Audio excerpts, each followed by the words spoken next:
Hello and welcome to Seagulls Social episode 13. Of course, I am your host, Maz, and I'm joined by my co-hosts, Ben and Ryan. How are we, chaps? Good, all good, mate. All good. Say that after last night. As good as we can be. As good as we can be, mate. It's good. I'm excited that we've got this guest, though. That's made it all the better for me. Oh, well, look at that. Well, we won't go too much into it, Chris, but basically, so first of all, Chris, hello and welcome. We're really glad to have you on the pod. How are you? How are you doing? You all right? I will only disappoint you from here on in. That was quite the introduction. I think we need to lower expectations, lads. I'm also pretty good, you know. Good. My side had a little bump at the weekend. Of course, Leicester won last night. I do have sympathies with Leicester. Not the most ardent Leicester fan, but I am from Leicester, so you've kind of dragged me on through very tenuous circumstances. That's that box ticked. Yeah, we basically just wanted any reason to get you on, so that's what we were doing to get you on. So we've got you on. So just quickly, just for everyone, of course, listening, just give us a bit of an overview as to what it is you do. Of course, you're quite a big presence on Twitter, and of course, you work with Football Daily as well. So just give us a bit of intro as to what it is you do on a day-to-day basis. Yeah, I wouldn't say I'm a big presence on Twitter. I'd say I'm a persistent presence on Twitter for those willing to follow. But of course, 4 or 5 years ago, people from the digital football community will know me as one of the members of Football Daily, or the most recent iteration of Football Daily. It did exist before I got there, but me and a couple of others really got the ball rolling on this version, and we are now close to, 2 million subscribers. I say close, we're 200,000 people short. That's quite a significant amount of people. But we also have Euro Football Daily, Facebook page, Snapchat page, Twitter page. So, look, we like to think that we're, in UK terms, have some clout. Has become a bit of a dirty word, hasn't it, when it comes to starting a conversation around, various elements of football. But respect. Some respect. Yeah, respect. I'd hope so. Yeah, maybe respect feels a little bit strong. People might just think of us in passing, mate. There we go. Yeah.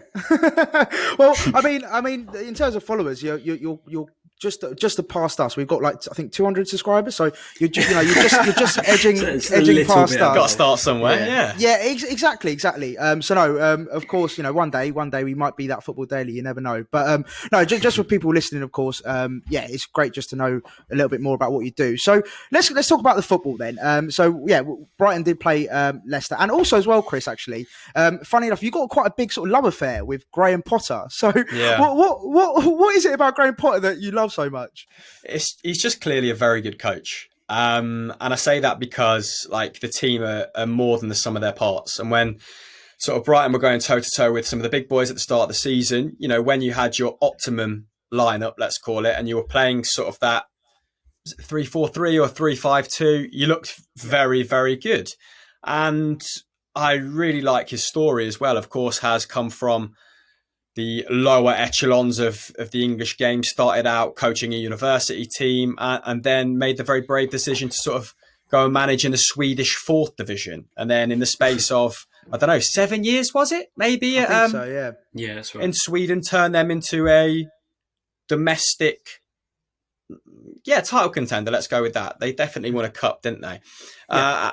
As well as, taking them on a memorable Europa League run. So I suppose his underdog story appeals to me in a big way, and just the way he plays football as well is very clearly influenced by Pep Guardiola. His teams like to dominate the space, they like to dominate the ball, and be very positive with it. And I think there's an expectation from maybe not Maty Ryan, but everyone else, from Maty Ryan onwards, to be able to play, really nice patterns of football. So it appeals to me, and I quite like his scouting and how Brighton run as a whole, right? They're quite a smart club, and I think obviously the scarred history still they still feel it, so they stay sharp in that sense, maybe. But so that's it. There's no I didn't bump into him one day. I'm not yet to get a Graham Potter tattoo or anything. No posters on the wall or anything like that. Yeah.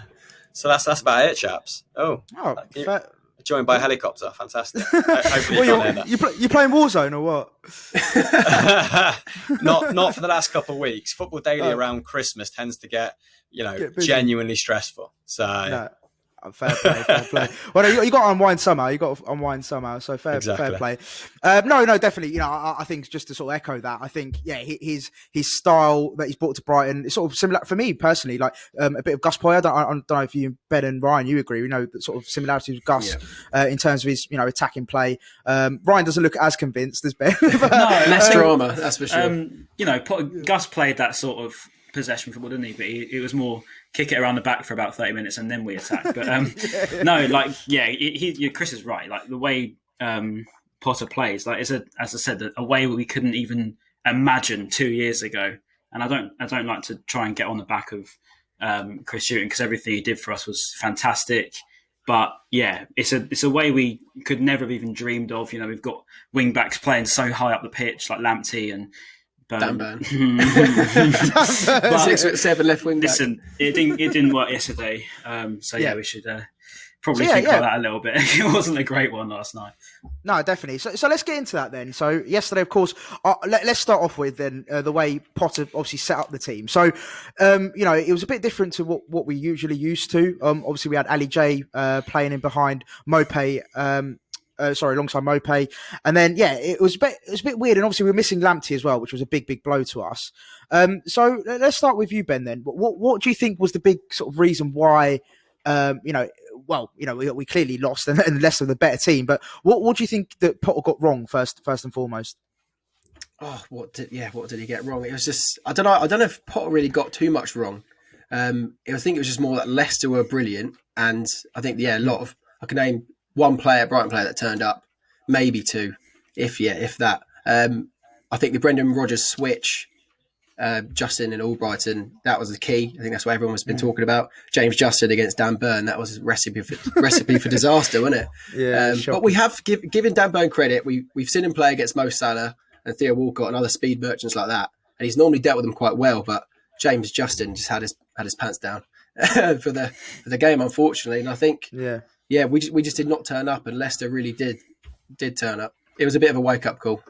Yeah, no, definitely. And also, talking about Dan Burn, I made a point of this on Twitter, and I felt like he was very isolated. Now, don't get me wrong, he didn't handle Thomas well, but I felt like Potter left him isolated, being one-on-one with Thomas, and he had no support on that left wing. So I don't know about you, Ryan, but I felt like he, didn't have his best game by any stretch, but I felt like he's got set up a little bit in that sense.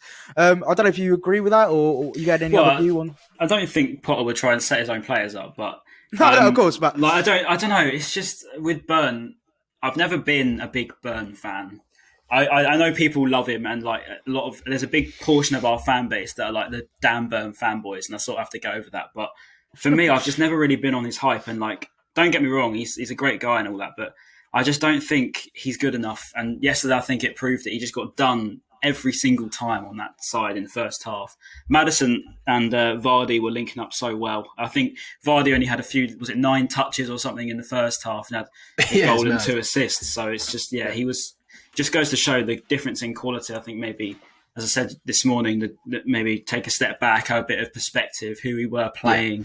Yeah. It was a Leicester side that are absolutely rampant. They've got, Vardy, Maddison, Perez wasn't on it as much yesterday, but yeah, they've got a very good side and they're title contenders at the end of the day. So I suppose we've got to take that perspective.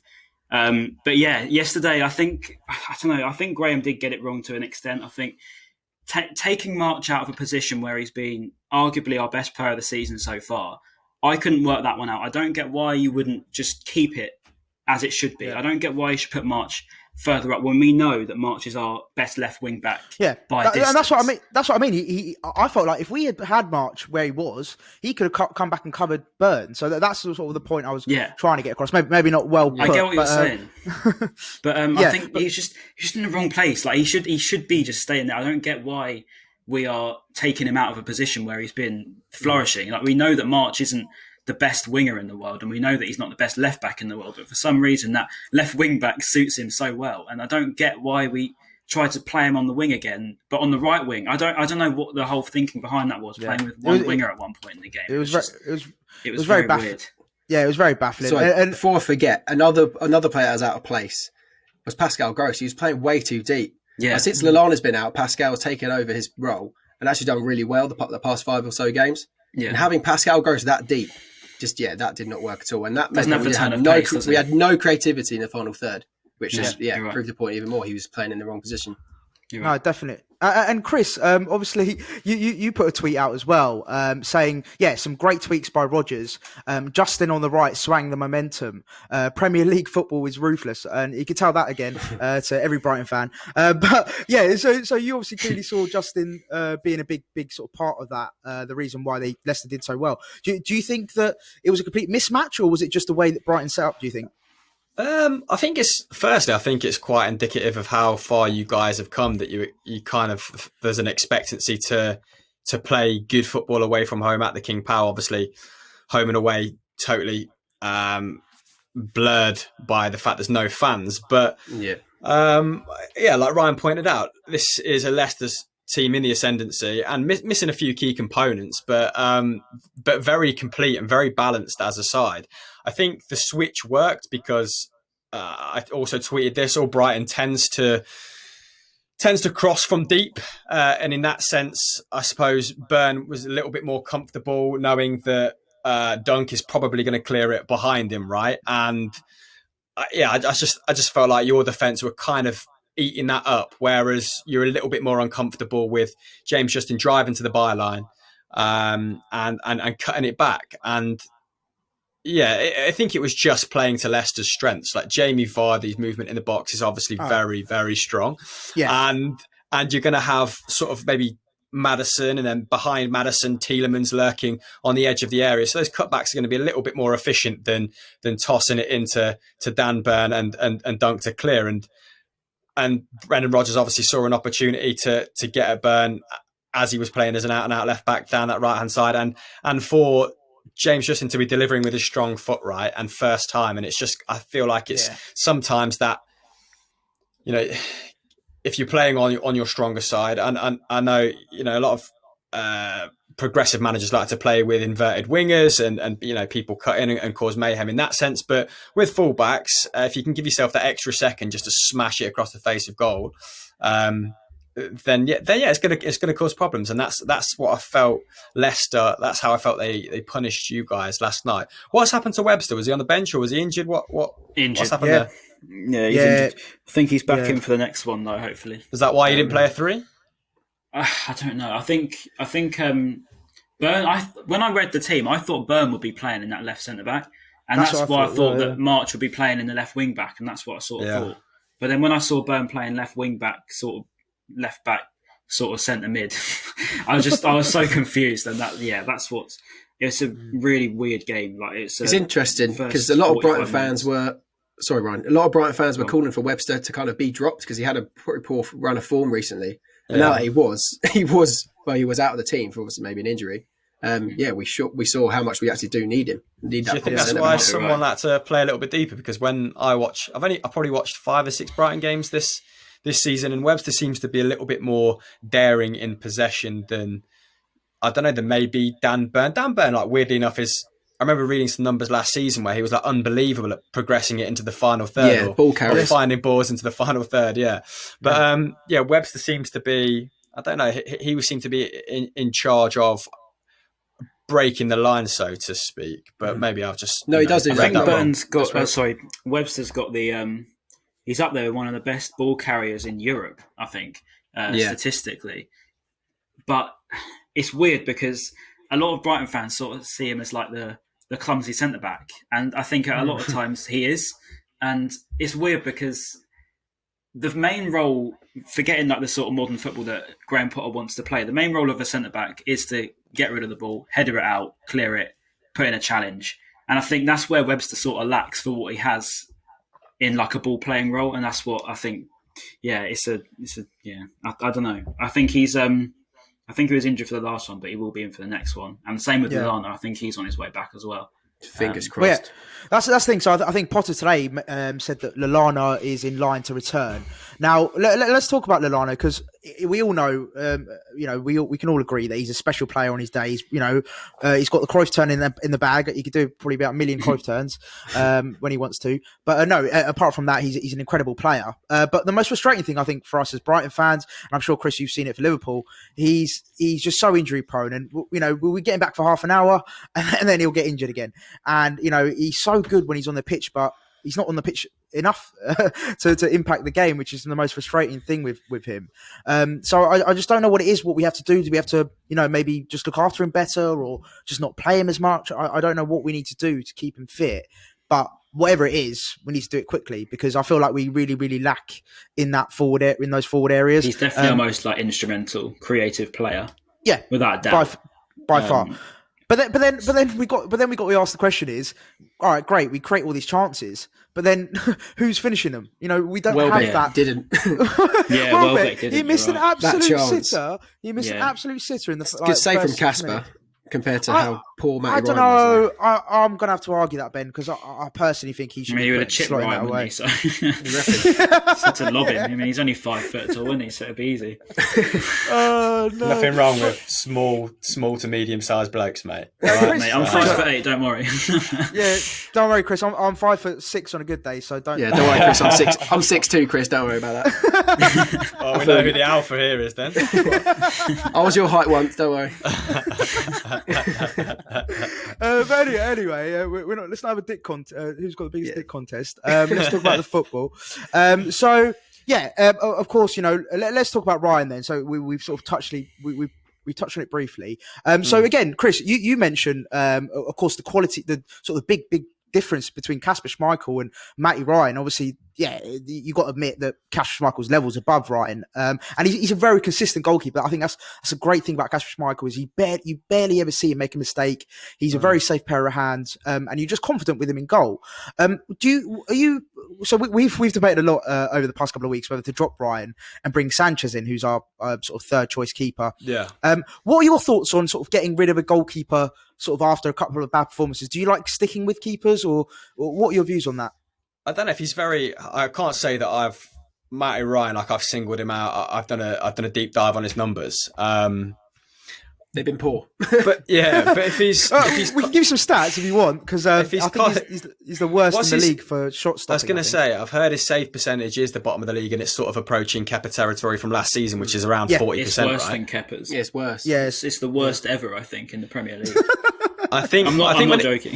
I think when it gets to that point, I think he's demonstrated he's a fine goalkeeper. And I wasn't trying to make a huge point on Twitter by saying Kasper Schmeichel's his levels above him. I actually think Schmeichel's probably somewhat underrated still. And like you said, they're a confident keeper to the point where if he makes a mistake, you actually believe him when he's blaming the back four, no matter how much of a howler it is. But I think Danny Welbeck, he's good at sticking that trading leg out, doing that sort of long barrier. Kasper Schmeichel, Danny Welbeck, I think tries to come across the keeper, doesn't he, with his left foot?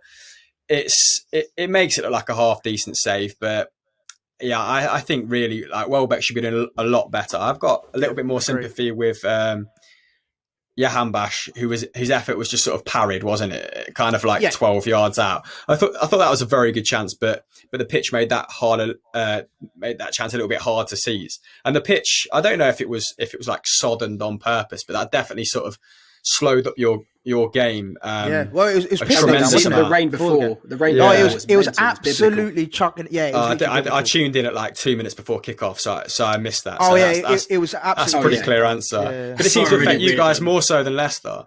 They seem to adapt a little bit more, and when Pascal Gross sort of misplaced 2 passes in the first 30 seconds, I just thought that this is extremely uncharacteristic of him. And is this gonna affect Brighton? And you were decent for the first 20, but yeah, it was a bit sluggish. I thought it wasn't the same as it. But then was even giving it away, wasn't he? Yeah, exactly. And then no Lamptey either, which I think affects you guys big time as well, right? Yeah, no, definitely. All in all, we had our chances, like you said. You mentioned the Jahanbash chance, and of course the Welbeck chance. So we had a couple of chances early on, and we put those away with this clinical striker, and it's a completely different game. We go 1-0 up, and it's completely different. and that's the difference, isn't it? That's the difference between us and Leicester. They've got good players. Exactly. Or good forwards, better forwards. Yeah, no, definitely, and that's the frustrating thing I think from a Brighton perspective is we do get our chances, but we just never take them. And then of course some momentum swang, and then of course Justin down that right hand side, Jamie Vardy, textbook Vardy for his goal was just cross into the box, nice little finish from Vardy. It was just textbook from him, and of course I think from that point onwards that was sort of just killed us off. We had nothing about us after that. We looked we just didn't look interested anymore, and they killed us off at half time. They got scored 3 goals, and Maddison's second goal. Okay. The third goal was just incredible. Like you just sort of put your hands up and say, "Fair play, lad." Like as soon as it left his foot, I thought I knew it was going top bins. I just knew it. I'm not gonna lie. I showed my housemate the goal, and he's like, that was some sluggish step overs. And I was like, yeah, and then he just absolutely pings it top bins. He sent Dan Burn back for a hot dog, didn't he? Completely. But I was just like, they were quite slow step overs, but Dan Burn is he's as slow as anything. So he probably thought he was like bloody prime Ronaldinho. He was thinking what he was up against. But no, that was obviously nothing you can do about that. And then I'll be honest with you, I'm not gonna lie to you boys. I zoned out second half. I don't even know what happened second half because I was fuming. It was a rubbish half. I think Leicester kind of just settled for the 3-0 really. Yeah. And we still struggled against them. It was not much happened really. It was a poor view. I think you should give yourself a little bit more credit for the second half in the way that you didn't sort of capitulate. And when Harvey Barnes comes on the pitch, like he is a fucking nightmare to play against for the last 30 minutes of a game because like he's just developed into a brute, man. He's got like speed, strength. His chest is fucking huge. So when he came on, I thought, okay, like this is Brendan Rodgers, like looking for a 4th or 5th. Like Brendan Rodgers. Yeah, I was thinking. Brendan Rodgers doesn't just. Yeah. If he senses, a big margin is there to be had, like it's not in his nature to shut up shop because he wants. He's 9 goals. Like a lot of managers, he's a bit egotistical, and I think he wanted that 4th or 5th goal. But Brighton were, more solid, maybe a little bit more forlorn up front. There was like two or three occasions where Basuma just tried one from 30 yards. He was clearly just fed up. But, he was trying to get his Instagram highlight reels up. Yeah, I thought you were a little bit tighter at the back. So it was. If it had been 3-1, I think you'd come away from the King Power like, all right, like James Maddison scores that goal. It's 3-1. It's not the worst day at the office, but like you said, we showed, as Brendan Rodgers would say, we showed a bit of character, didn't we, in the second half? And second half, second half. Like first half, it was just that's what disappoints me a lot. Actually, the way we just sort of let our heads drop after the first goal, and we just like sort of accepted the fact we're going to get destroyed. And don't get me wrong, I'm not taking anything away from Leicester, but the way that we sort of just allowed them to just come onto us, Dan Burn was so high up. And we just let them literally take advantage of us completely. But yeah, I do agree with Chris. Like second half, we were much better, and we did actually have a few chances. As he said, like Basuma had a couple of shots and stuff. But yeah, I think it was probably this second half was probably a fair draw in the second half. I think we can claim that. Yeah.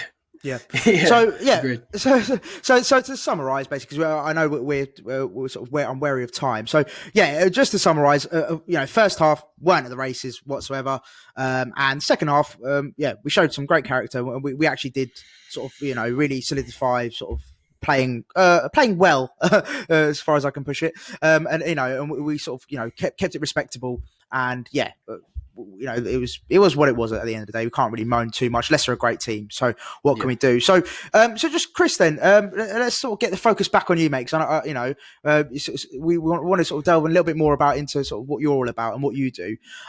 So of course, just you mentioned Football Daily earlier.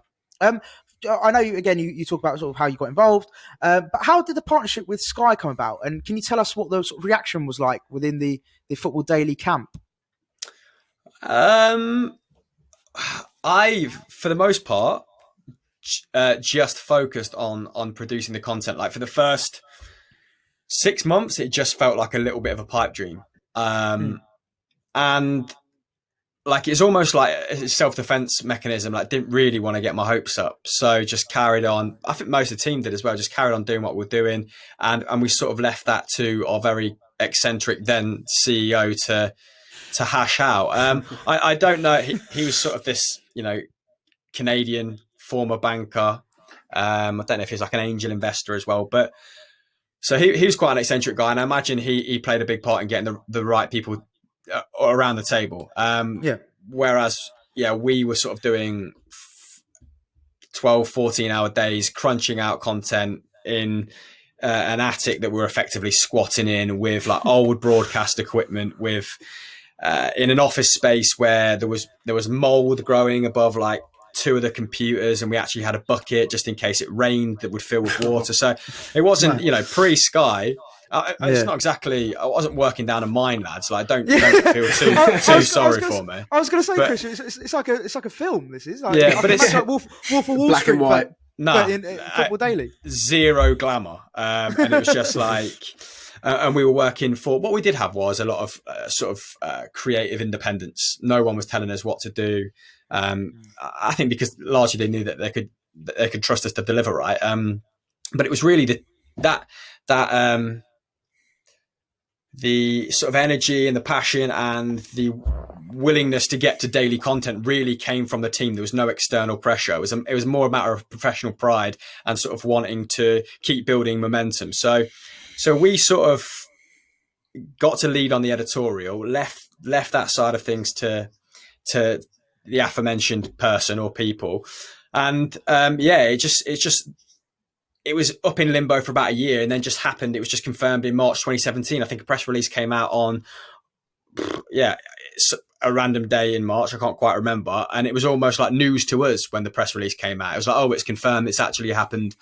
And then there was sort of a slow transition to I guess, a heightened sense of professionalism. Like, oh, the offices have been given a fresh lick of paint, or like, oh, there's no hole in the ceiling, and someone's brought us like a brand new camera, which is there's no more cockroaches in our life anymore. Yeah, pretty much like a bush tucker trial in the basement. But I think they were keen not to. Sky weren't heavy-handed at all. Like, probably a bit standoffish, if anything. It was more like, well, clearly these guys have managed to ascertain an audience. Let's not just come in and destroy the essence of it, I guess. So it was more like, here's some equipment, here's like the means to level up, and we'll see how you're doing in 6 months to a year's time. And it's kind of progressed like that ever since. But I guess now with, I did the football social down at Sky Studios. Joe does the Saturday social every week, which obviously goes out on linear TV. There's a little bit more of a overlap now, I guess, but yeah, it was a little bit sort of give and take for a year or so, even after the deal was struck. Yeah. Did you reckon Sky, part of the partnership, do you reckon they wanted to learn a bit from you and understand how you were such a success on YouTube? Do you think that played a part of them joining you? When you join a massive corporate beast like Sky, you sort of there's a healthy reminder of how small you are. And I think as a YouTuber, when you're at the helm of a channel which is doing well views wise, and it's almost got, it's got over 1 million subscribers at the time, you kind of feel like you become the center of your own universe. So in a sense, it was a healthy reminder of how small we were, and how little we were bringing to the broader operation. But I think what they wanted, was insight in terms of how to like proliferate, content on YouTube, how to package content on YouTube. I think their audience was maybe getting a little bit older at the time. So they had, that their average TV audience was maybe getting a little bit older, that demographic. So they had one eye on sort of, okay, how do we foster new allegiance, through digital, which made perfect sense. It was a smart move. And we were sort of one part of that, but there was, there's a lot of digital teams at Sky whose MO would have been that as well, right? People that run the official Sky Sports YouTube channel, for example, people that were doing Soccer AM's social pages, and they're all doing a really good job at the time as well. So it was more, I think, Sky probably scratching an itch, and then and there was a lot of sort of collaboration I would say, after maybe a year, but go on, mate. Sorry, come in. Yeah, no, it was, that was, I can really sort of empathise and resonate with a lot of what you said, because I used to do YouTube, but nowhere near to sort of like the same level as yourself. But yeah, I work for Lab Bible now. So like going from like working, being like I was never a YouTuber, but like just doing YouTube videos, to then go into a big corporate, it resonates a lot with me. And like now, I'm literally like I'm just a part of the cog, so to speak, at Lab Bible, and I contribute, of course, to different projects and stuff. But like the difference from doing your own things and having that creative freedom to then being not told what to do, but having that sort of direction and someone sort of looking over you I can definitely resonate with that. So it's just interesting to hear. Well, that's what I was saying. There wasn't a massive culture shift at first, which is quite hard because it's almost like people talk to me and they kind of expect Sky taking over to be this eureka moment, right? This kind of we've made it moment, but it was just very incremental. So nothing changed for the first year, which is what I'm trying to articulate, barring those like superficial things that I mentioned, right? And then after a little while, it was like, okay, maybe your content should mature a little bit. Maybe you shouldn't just be throwing people under the bus. Maybe your argument should have a little bit more weight to them. Like you've got to think about it. Not like you're not free to say what you want anymore, but because you're representing a larger brand. So it wasn't.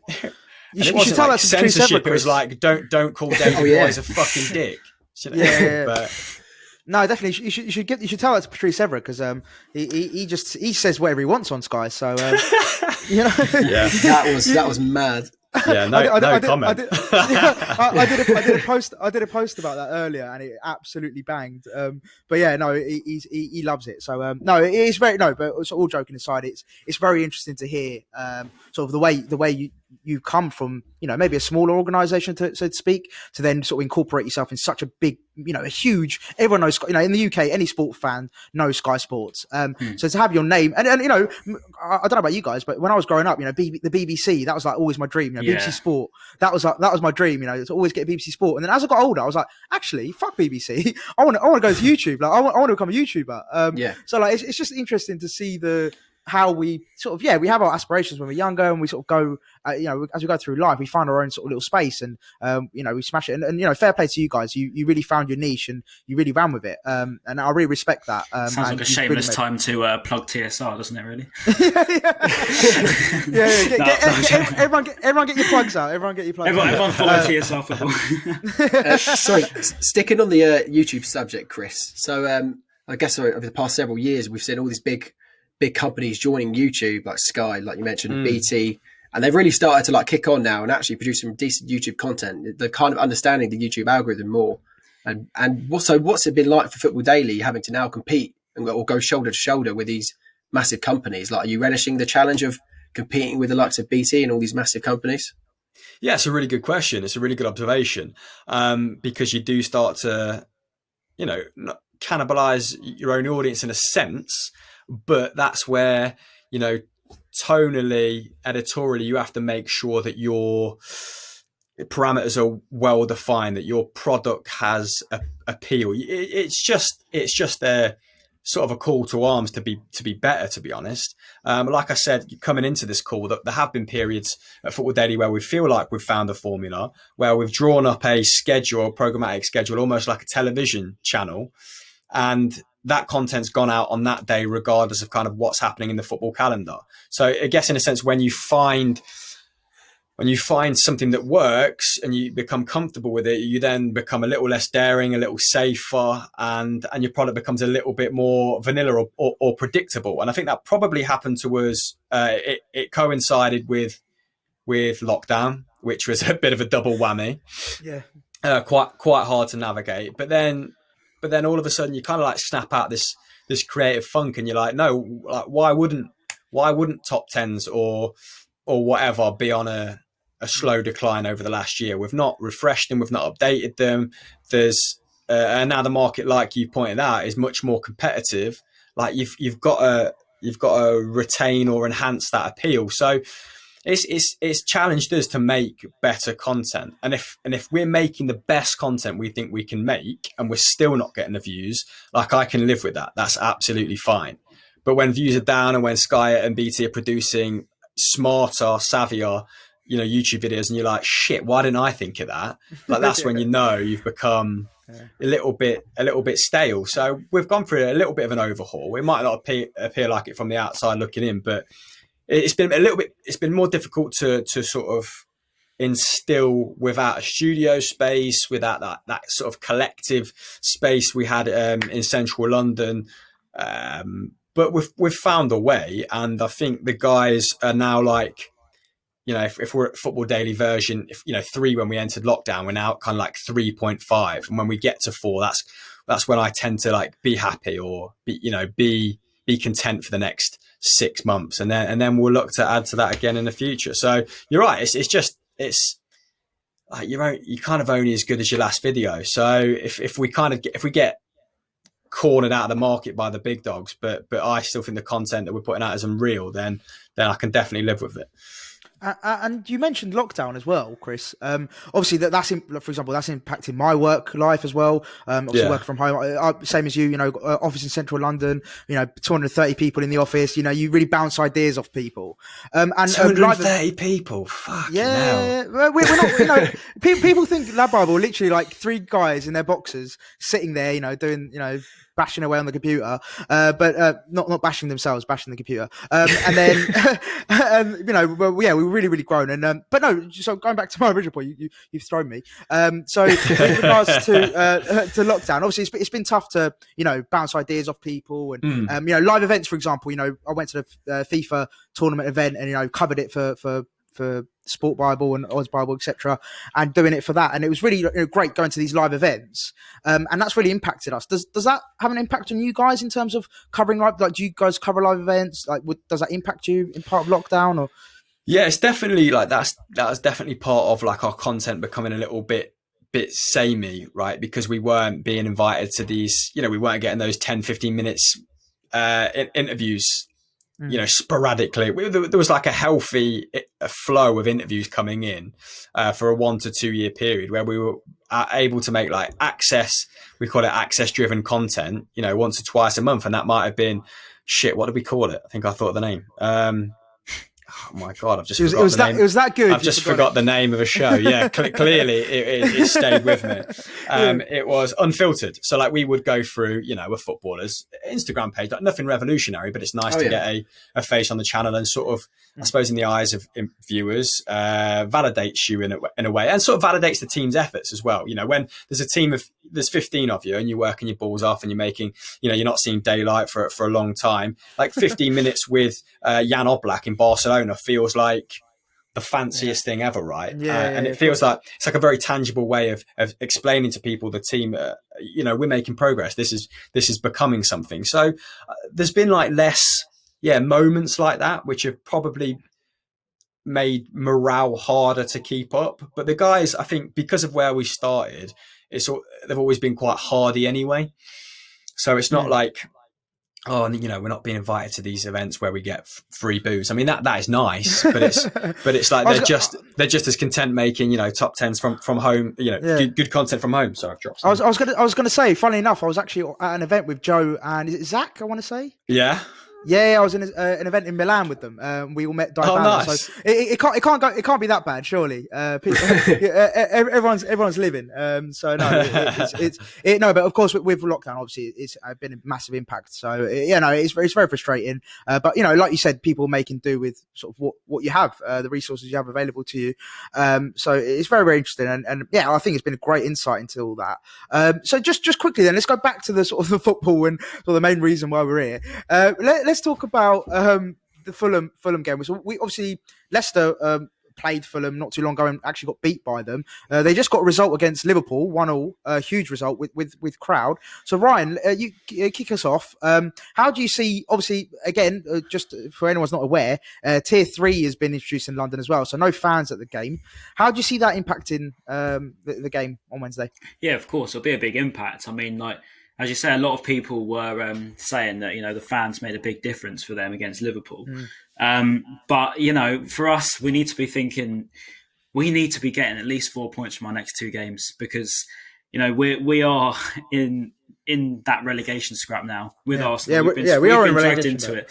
I don't know. I think you're so much better than that, though. I think the table's I think we are. Don't get me wrong. yeah. I think we are. But if you don't score your goals, then you deserve to be down there. Chris, are you an XG merchant, Chris? Yeah, proper. I'm a proper little. Oh no, Chris. I mean, to be fair, I'm on really it now liked since you. Liam. I'm on it now too. I love. Listen, it's a hill I'm willing to die on, lads. So.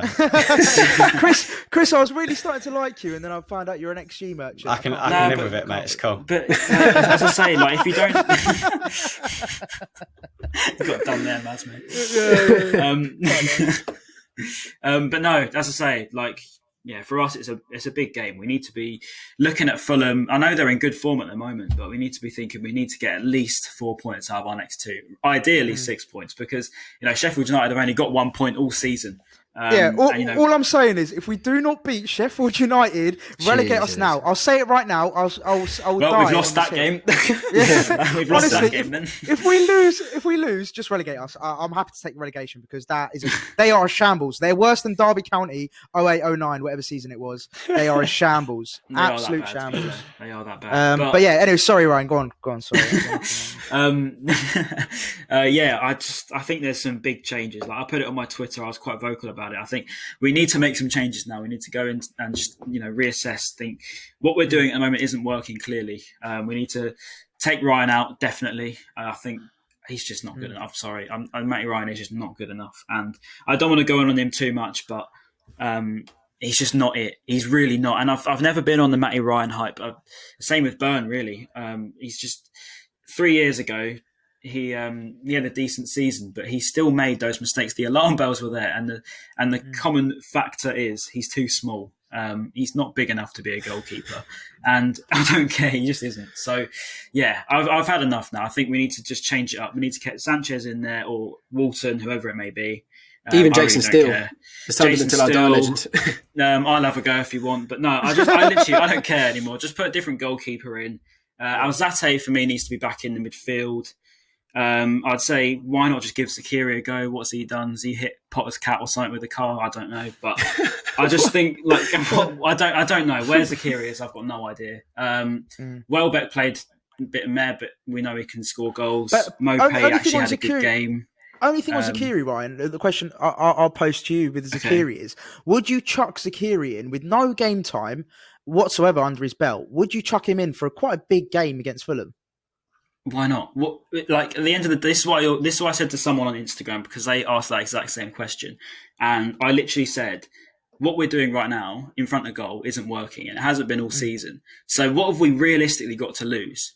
Like, we won't score. We could lose points, but but that's what I'm saying. But we haven't got anything to lose, because in front of goal we've been poor. If we want to talk about the expected goals and stuff, like expected goals wise, we should be in that top 6. And that says a lot. So we need to be taking our chances. And what's the harm in giving someone a go? A young guy who we bought in the summer.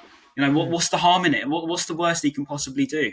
And Chris, what can you do for us? Can you have a word at Celtic and get Edouard over to Brighton, please? Yeah, that'd do. I think that ship sailed. You were linked with Dembele a long time ago. And I think Dembele was Christmas Day when we were linked with him. My life peaked at that moment. I remember because you had like not to I've got a soft spot for Brighton, but he was like, I'm not going to Brighton, and I think the club were trying to force him to go to a Premier League team because we were getting better money, right, than was coming from the continent, and he was just like, I'm not going to Palace or Brighton. And I was kind of like, wow, yeah, fair enough. And that's when he had his little falling out with Brendan Rodgers, but ultimately he went to Lyon, and he's been very, very good since, hasn't he? And what was it? He was subject of a 50 million bid from Chelsea last summer. So he's probably made the right decision. I think Edouard will probably go to a bigger club. But you guys operate in the same sort of space as Celtic. Like it's transfer wise. And I think Brighton have shown that there's still value in the market, particularly given like the COVID crisis, right? You've got the fullback from Ajax begins with V. His name is just escaping me. Yeah, Veltman was like under $1 million, right? Yeah, no, and he's slotted into your 11. Like he's clearly able to deputise in a number of positions. Like he's a useful guy. It's just you're kind of in a position where I suppose you're shopping for. I quite like Connolly. I quite like Mopé, but like Connolly's not good enough, I'm afraid. they're probably He needs a he's useful though, isn't he? I guess he's got like a useful skill set. He's useful with running Chris, around. Yeah, Chris, he's really good at running around, but then when it comes to putting the ball in the back of the net, he's not so good at that. Yeah, he's maybe been a little bit unlucky. When was he hauled off after like an hour, 65 minutes? Against Liverpool, and he I thought he was a little bit unlucky there. But he was actually good. Just on the subject of Celtic, Chris, we've got to talk about Shane Duffy because he's been getting obviously he's on loan from he's on loan from Brighton. We actually, funny enough, we actually did a carousel on Instagram. It was one of our best performing carousels because it was a lot of slides basically just ripping into Shane Duffy basically. But of course, he's a fan favourite. We love him. You horrible bastard. It was mainly Rangers fans. It's basically obviously the Rangers fans jumped on it obviously. Just quickly give us a summary of how his season's gone, and has he been as bad as everyone's making out?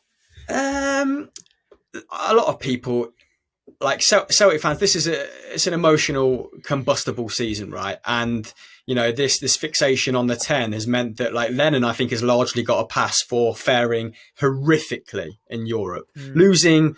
Like shipping 8 goals to a team that came third in the Czech First Division in 1920. I can see the anger in your eyes, like Chris. It's not a good look. It's like Ben last week. And blaming Shane Duffy is like it's easy to scapegoat Duffy. I also think he's deserved it. He deserved it at times. I suppose that criticism, not like the personal attacks on him, they're never really warranted, but playing Shane Duffy as the ball playing centre half in a 3, I think every Celtic fan was like, that's not what we expected. That's like, Shane Duffy got rid of him. Yeah, he's like not a libero. He's like, he thinks he's got that fucking 40-yard diags in it. He hasn't. Like, and I like him. I like him for what he is, but like, I think just a little bit of better management, a defensive system that compensates for his lack of like athleticism. Is a good place to start. Like, I still think he's a good squad player to have for this campaign for a couple mil. But like playing him next to Frimpong, who's very attack minded, or like him in a 3, like I said, it's really not the one, boys. Yeah. That's exactly, as you say, why we got rid of him. He doesn't work and I saw actually some people saying, we need Duffy and Murray back. Are you mad? No, we don't. That's exactly why we got rid of them. That's the last thing we do need. not need them. Yeah. And people are scared of change, isn't it? Yeah, and I love both of them. Don't get me wrong; they've been brilliant, but their time's come and gone, and we need to move on. And that's what I was saying about Burn and Ryan. We need to just move on. Forget the loyalties. We need to just progress now. We need to look at changing the team up, go to Fulham, get 3 points. I think it was also a little bit of a vanity thing for Celtic fans when he came, and it was like, because he picked us over West Ham, right? And it was like, we still have a little bit of clout. We can still get like a dream move, wasn't it? Yeah, a Premier League player. And I think you've said, like, a lot of Celtic fans. There's a great podcast called The Cynic, and they did a scout report on him, and they were like, yes, he's completely the wrong profile, but like he's Irish. He's the captain of Ireland. Like, Celtic fans are obviously just going to like, from an emotional standpoint, be firmly behind this. Yeah. And he's not like, even before he'd kicked a ball, even before he'd like not played well in certain systems, he was probably the 3rd best centre half at Celtic. So my expectations are quite realistic with him, and I don't mind him, having him around for this season. Like, I think we're probably going to need that depth, particularly if people go in January. So the big question is, would you have him back permanently? Probably not, and that's even if he played really well, even if he was solid from here on in, I think you could go to the bottom half of Ligue 1 and find a centre half with a more compatible skill set for however, I don't know how Lennon wants to play, which makes recruitment really hard, mate, to be honest. Well, Saliba's around. He said he wants to leave Arsenal, so snap him up. Get Celtic to going for him, Saliba. Yeah, we snap him up, and then some lumbering 6'5" centre forward for Hamilton will snap him in half, mate. So. Unbelievable scenes. Unbelievable scenes. No, he's quite a big lad, to be fair to me, Saliba. I don't know what's gone wrong there at Arsenal, but yeah. Yeah. It's very baffling. But no, so Yeah. So just quickly, actually, let's talk about Arsenal, because they're, funny enough, in the relegation battle with us, which is a first. 2020 full of surprises as always. So it's always nice to see Arsenal. We can talk about being in amongst Arsenal now, just not at the top of the table, more at the bottom. So Neil Maupay's gotten to him that much. Now in a relegation battle with us. Exactly. So yeah, just quickly then. Obviously, do we all anticipate Arsenal remaining down there, or do you think they're going to sort of they'll turn it around before it's too late? When they're a big club, they will. They'll But sort I it think out. I can see them being there for a long time. There's no signs that they're going to come out of it. This is the thing. I agree. I feel like there's nothing about them that strikes me as he's got hit. They got him, or that person's doing this, or their midfield looks good, or their defense looks solid. There's nothing that I can pick out from that team that gives me any kind of encouragement for their fans. For like, they're like pretty worse than us, I'd say. I wouldn't take many of their defenders. With you boys, it's like there'll come a point in time when you've been unlucky, but you'll revert to the mean, right? And that's why I think Brighton will finish comfortably between 10th and 12th. With Arsenal, their underlying numbers suggest they are exactly where they deserve to be, which, like Ben said, is pretty harrowing. That Arsenal deserve to be 15th. So quite clearly, there's something. I mean, saying something wrong is totally fucking obvious, isn't it? But something that's irreparable. And we've obviously heard from, I think London Football did an article about how Arteta has accused Louise of being the leak in the dressing room, and Ozil and Socrates are have got a stranglehold on the dressing room. And the fact that Arteta's kind of fallen out with some youngsters as well in Saliba, because Saliba was an Emery signing, doesn't really bode well if you're falling out with the seasoned veterans and the youth. So something's got to give, and I'm pretty bullish on Arteta becoming a good manager. When Arsenal have played, you don't get results against the top six in the manner that they did and not be tactically proficient, right? But I think they'll probably finish mid-table and deserve it. I'm actually you boys. Where do you think Brighton will finish then? Are you as confident as I am? Because obviously you've joked about relegation there, but do you think you're a mid-table side? Well, no, it's a very good question. From my perspective, going into the season, I was really confident. I was like, right, I genuinely think with this squad we've got, I think we can easily finish 14th, mid-table, comfortably. We wouldn't be looking behind our shoulders and, worrying about relegation. But now, you're asking me right now, I genuinely think we are in a relegation battle, but I think we will survive and quite comfortably in that respect. But I feel like we're going to be in and around where we are now, to be perfectly honest with you, because I just feel like we don't have enough up top and our goalkeeper is not good enough. So that's just my perspective. But Ryan and Ben, I'm sure they've got their own views on it as well.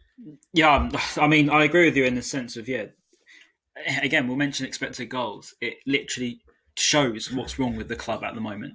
The goalkeeper and the fact we have forwards that cannot finish their dinner, and can't hit a barn door with a banjo. They cannot hit a barn door with a banjo, Ben, and it's pretty horrific. And the moment we sorted that out, and it's much easier said than done, because finding a good striker in January is borderline impossible, and signing a goalkeeper cheaply is also borderline impossible in January. Fraser Forster. Trying to get rid of him, mate. No, he's not in the club anymore. Oh, is he not? Is he not? No. Oh, so I thought you were joking. No, we signed him on loan from Southampton, and then he was he had an outstanding season. And part of the reason that Celtic, I went to the Stadio Olimpico when we beat Lazio 2-1, and he's just unreal, mate. I mean, for the whole season, and he was masking a lot of Lennon's kind of defensive deficiencies, and he's far too good to be rotting on the bench at Southampton. Single-handedly won you that League Cup, pretty much, didn't he, against Rangers? Yeah, they had 8 shots on target, and we won 1-0. On his day, he's actually an incredible goalkeeper. Yeah, he is. I'd take. Do you remember we were linked with that Czechia? Was it Czechia? I can't say his name. Oh, Trabzonspor. Trabzonspor. Yeah, we were linked with him, weren't we? Back in July, for 20 million. So whether that was any concrete in that, whether we continue that on to January, we'll soon see. But I can imagine he's had a pretty good season there. I looked him up a little bit yesterday. It looks like he's been really good. So yeah, he'll probably come at quite a price, especially in January. So Yeah, it's a tough one. I think that's the two things we're lacking. And to answer your question as to where we're going to finish, well, if we don't sort that out, then we're going to be in and around that bottom six. I think it's an obvious answer. Because there's a point in the season where you're only allowing, like, I think it was up until 2 weeks ago, 9.4 shots on your goal per 90, which is the best in the league. So it's not even like defensively. No, defense is okay. Or Maty Ryan's got a lot to do. The defense is okay, but like as I say, I think the trouble is because, as I say, with his shot saves or whatever it is, percentages, he is like he lets in more than he saves. So if we make one mistake in defence, you almost definitely know it's gonna. Yeah. If it's on target, it's gonna go in. You're literally like Chelsea, but instead of the Champions League, it's mid-table to relegation. Exactly. So until we get a better goalkeeper and a better striker, as I say, we won't be challenging in that top 10. I think that could be our title of our podcast, the Primark Chelsea. Maybe we can go with that for the podcast title. But no, Chris, we appreciate you got other commitments going, and we really appreciated your time. We really loved having you on. It's been a great insight into the world of what you do, and of course, sort of giving us some gems as well. So really appreciate your time, and I hope you enjoyed being on the pod. Yeah, it was class. I'll definitely come back on, lads. Really enjoyed it. And, without sounding condescending... You're going to sign a contract, Chris. So, without sounding condescending, like, Brighton are just a lovely little club that I've got a lot of time for. So lovely little club. Yeah, I mean, you are That's partly our problem, that we're too nice. But that's another topic to talk about. Don't let anyone tell you that niceness is a weakness, mate. All right? I think Brighton, I honestly just think... like, stick to your guns. Yes, I mean, if one player is standing out, like you've highlighted in Maty Ryan, he's got to at least be like taken out of the firing line for a few games, right? And hopefully, like I said, you just revert to the mean. But I think anything short of a mid-table finish would be deeply unfair on the work that Graham Potter's done. No, 100%. Oh, actually, I'm going to say one positive before we end. Again, I think Yves Bissouma was good. Just because we've been very critical. I think Yves Bissouma had another good game again. I will not be surprised to see him head off soon. And also another honourable mention as well, Ben White. He's obviously class. Linked with United as well. Yeah, so aesthetically pleasing passes in your team, which I'm a huge fan of. Like Pascal Gross as well. Yeah. This is the thing, like I'm sure you know this, Chris. And if you don't get to know, because Lewis Dunk, for me, Lewis Dunk, genuinely, I think he's one of the best passers of the ball at centre half position. Yeah. Like, I think his range of passing is incredible for a centre half. Same with Ben White. Like you said, we've got some great ball. Even David Pröpper, who's not been playing, he's an incredible passer of the ball. Maybe not the most mobile, but great passer of the ball. He looks like he works at CEX, or at least he did when he first arrived. You know, before it's that classic, like before a British barber gets their hands on a big monster can from the Eredivisie, Yeah, Monster Ripper they go. That's amazing. That's amazing. Pröpper works class. at CEX. we got two podcast titles. We got David Pröpper works at CEX, or we've got Primark Chelsea. Whoever's listening on YouTube, make sure you put down in the comments which one you want to see as the podcast title. Yeah. We'll put it on for next week because we can't do it obviously if you're commentating. Anyway.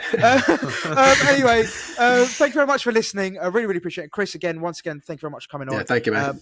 Of course, Ben and Ryan, always a pleasure. Never a chore with you two. And make sure we don't win much, do we? Please, obviously, if you watch on YouTube, please like, comment, and subscribe. It does mean a lot to our channel. We'll see you next week.